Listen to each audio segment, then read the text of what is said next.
안녕하세요. 김태형 목사입니다. 뚜벅뚜벅 메시지. 이번 주에는 기준이 중요하다.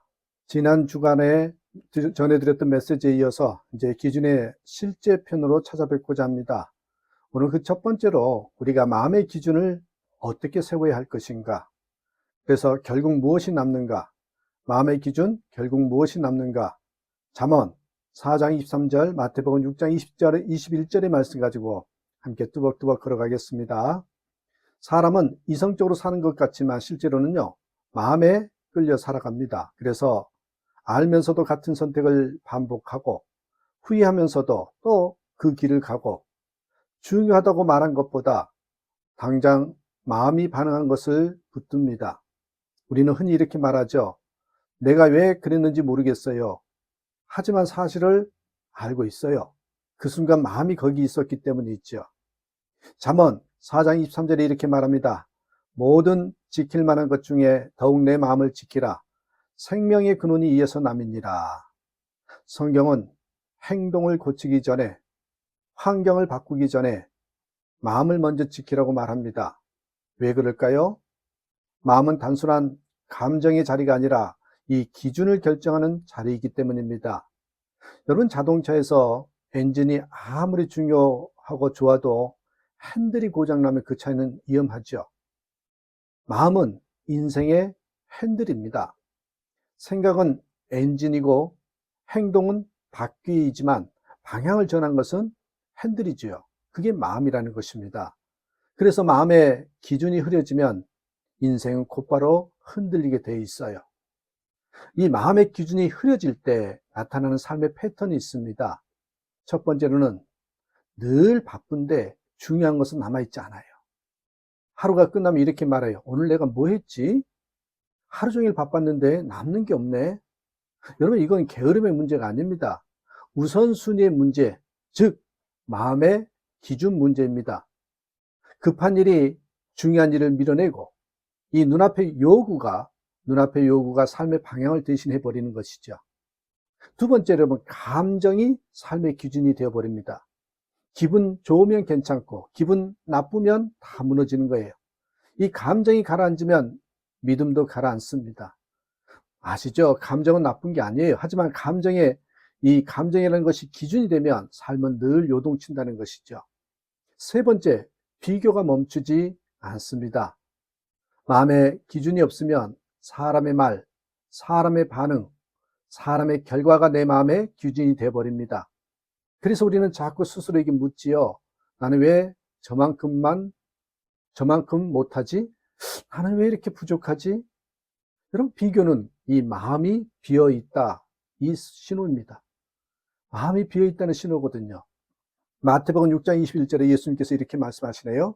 네 보물이 있는 그곳에는 네 마음도 있느니라. 이 말씀은 아주 솔직합니다. 마음은 옳은 곳으로 가지 않고 소중한 곳으로 갑니다.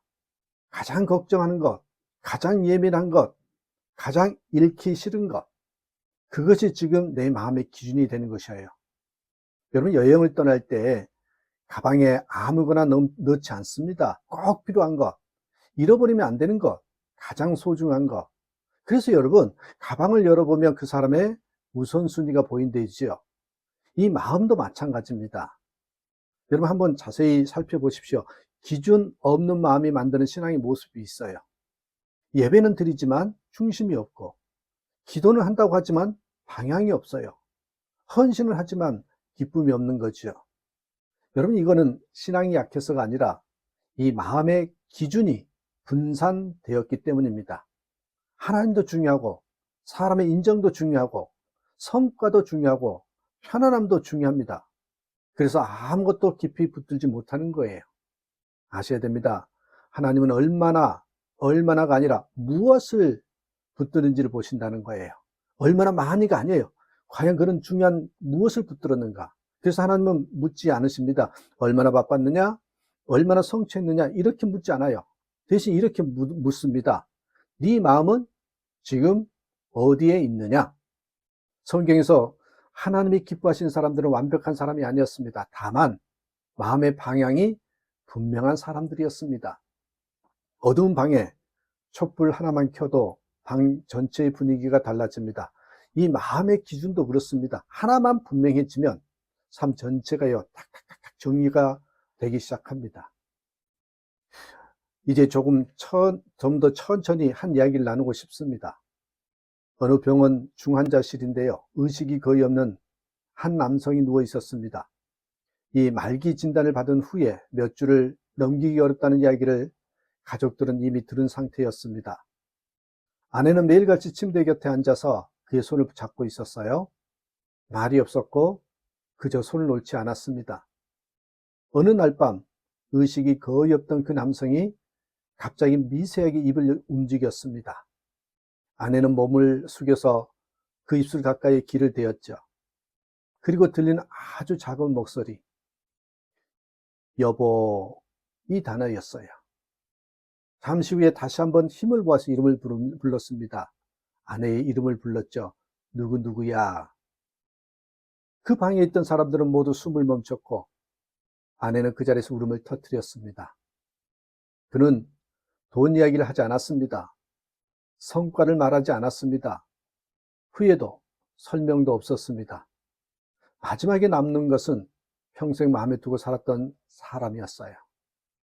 그 장면을 지켜보던 간호사가 조용히 이렇게 말했대죠. 사람은 마지막에 연습한 말을 하지 않아요. 마음의 기준이 그대로 나와요. 마음에 소중히 담고 있는 것이 나온다고. 여러분, 이 이야기는 죽음의 이야기가 아닙니다. 마음의 기준 이야기입니다. 우리는 언젠가 모두 마지막 순간을 맞이합니다.